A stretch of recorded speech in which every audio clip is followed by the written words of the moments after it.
Hello, my name is Dr. Janene Madras, and I am Director of Student Services and Professor of Pharmacy Practice at the LECOM School of Pharmacy. My presentation will be on gastroesophageal reflux disease, also otherwise known as GERD.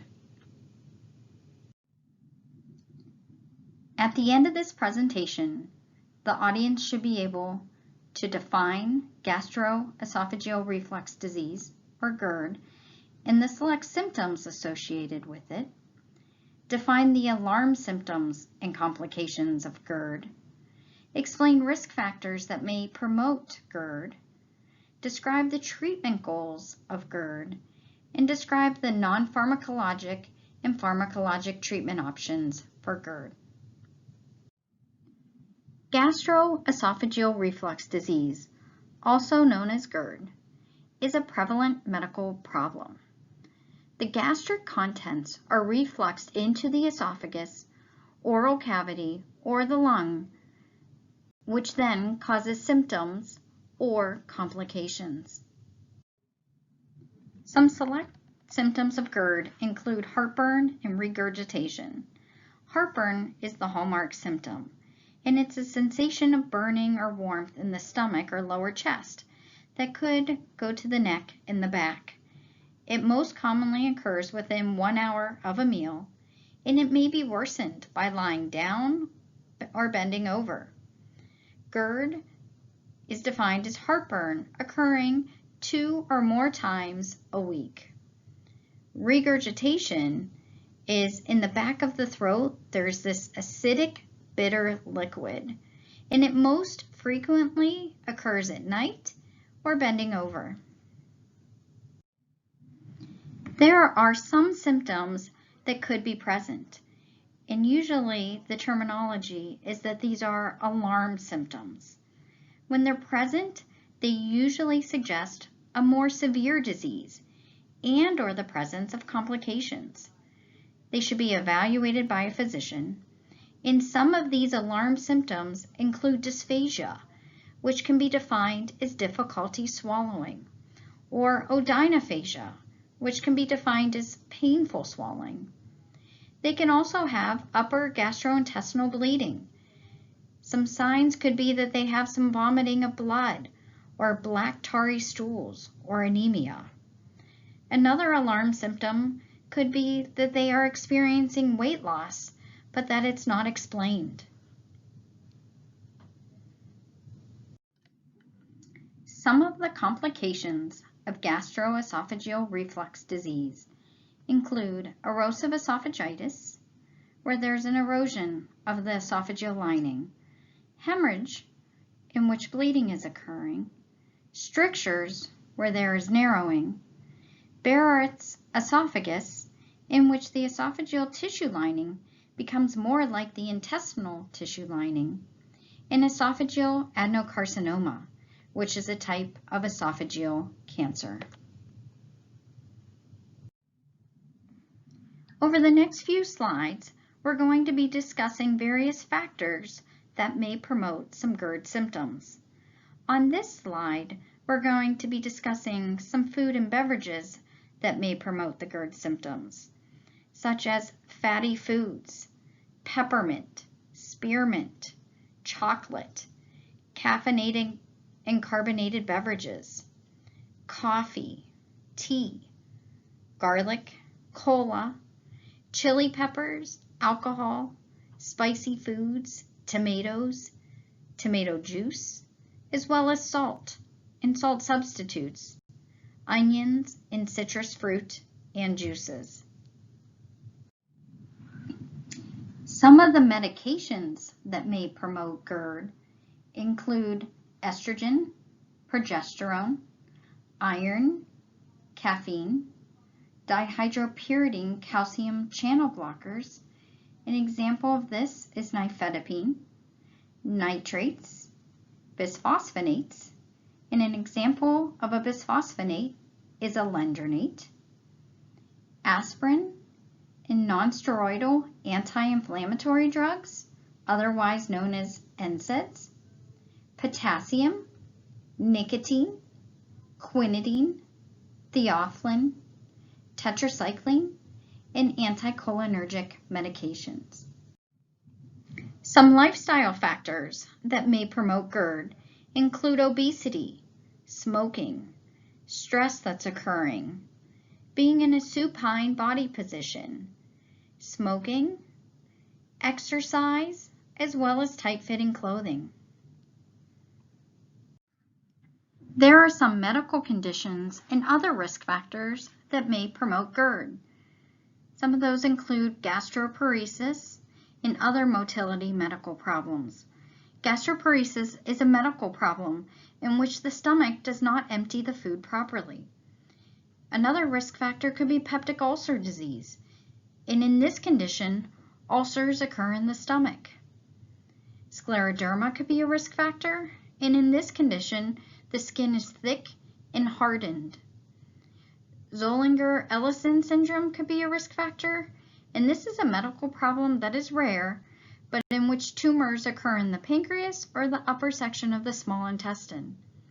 Another risk factor could be pregnancy as well as genetics.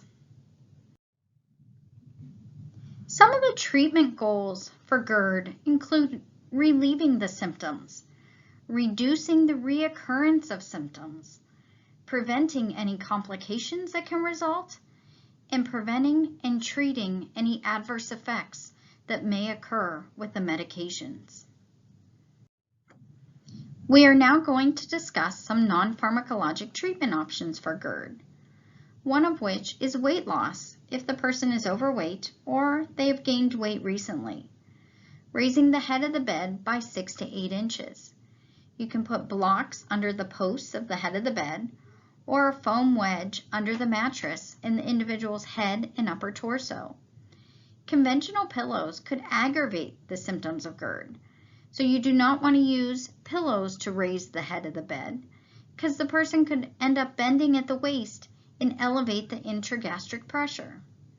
You want to avoid eating meals 2 to 3 hours before lying down or sleeping, and have the patient have a diary to track which lifestyle factors, food, beverages, and medications may promote the symptoms.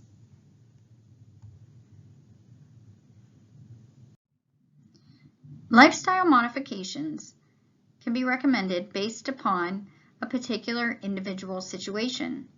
Some of those examples can include eating small meals, avoiding food and beverages that could promote symptoms, having the person stop smoking, avoid tight-fitting clothes, eating protein-rich meals, avoiding alcohol, and avoiding high-fat meals. Additional non-pharmacologic treatment options include evaluating and properly educating the individual on their medications, taking medications sitting upright or standing up and with the appropriate amount of liquid, particularly with medications that may irritate the esophageal mucosa, which is the lining of the esophagus. Examples of these medications may include bisphosphonates, iron, potassium chloride, aspirin, non-steroidal anti-inflammatory drugs, or NSAIDs, tetracyclines, and quinidine. Antacids are the first class of medications that we will be discussing. Examples include calcium carbonate, sodium bicarbonate, aluminum hydroxide, and magnesium hydroxide. They may be used for mild, infrequent GERD symptoms. They relieve symptoms quickly, so their onset of action is less than 5 minutes. They have a short duration of action of 20 to 30 minutes. The duration of action may be increased when they are administered within 1 hour after eating a meal. And as with all medications, you need to assess drug interactions. Some of the adverse effects of magnesium antacids include diarrhea, and it can accumulate in renal impairment. Aluminum antacids may cause constipation, hypophosphatemia, which is low phosphate levels in the blood, and it can also accumulate in renal impairment. Calcium carbonate may cause belching, flatulence, and can accumulate in renal impairment. Sodium bicarbonate may cause belching, flatulence, and the large sodium content may be problematic in certain individuals, and it also has the potential to accumulate in renal impairment.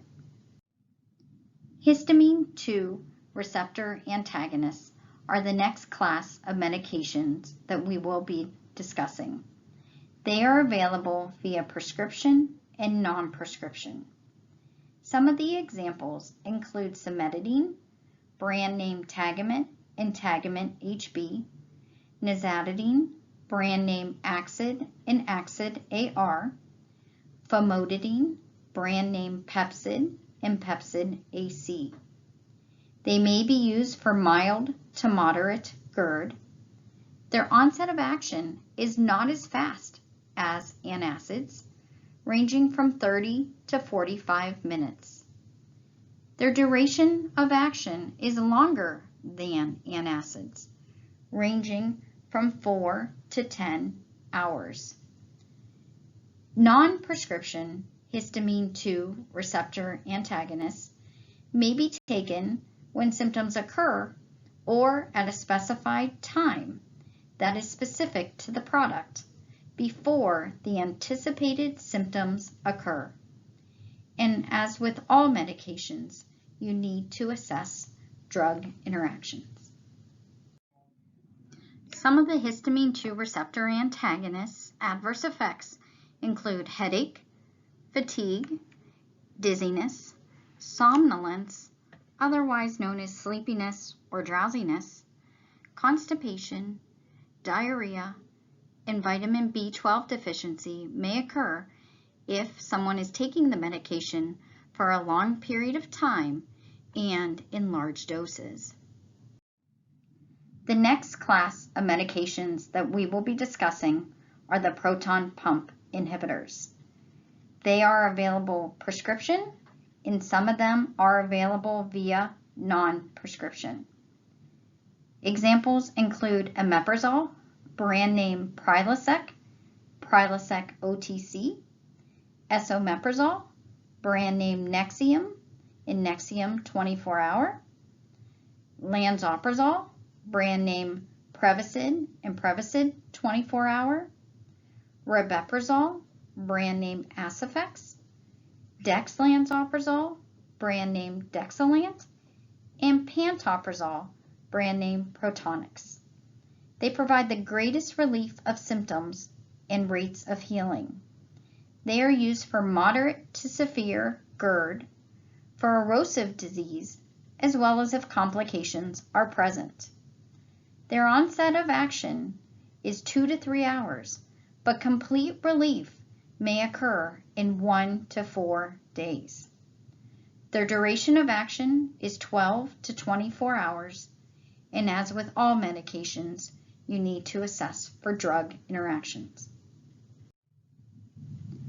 The proton pump inhibitor tablets and capsules should not be chewed or crushed, so the enteric coating is not affected and the medication's effectiveness is not reduced. Except for dexlansoprazole, and we're not addressing the proton pump inhibitor combination regimens with this statement, proton pump inhibitors are more effective when taken 30 to 60 minutes before a meal. Before breakfast is preferable. Esomeprazole is recommended to be administered at least 1 hour before a meal. Dexlansoprazole can be administered without regard to meals. If a proton pump inhibitor is dosed twice a day, the second dose is administered about 10 to 12 hours after the dose in the morning and before a meal or a snack. For the proton pump inhibitor combination regimens, refer to the product labeling for administration. Some of the adverse effects of proton pump inhibitors include headache, diarrhea, constipation, nausea, abdominal pain, dizziness, somnolence, otherwise known as sleepiness or drowsiness, flatulence, community-acquired pneumonia, and there is a potential with long-term administration to cause a deficiency in vitamin B12, low magnesium, otherwise known as hypomagnesemia, as well as bone fractures. In conclusion, gastroesophageal reflux disease is a prevalent medical problem. There are various factors that may promote gastroesophageal reflux disease, and there are various treatment options that are available depending upon the patient's presentation. This slide includes my references. This slide includes my references.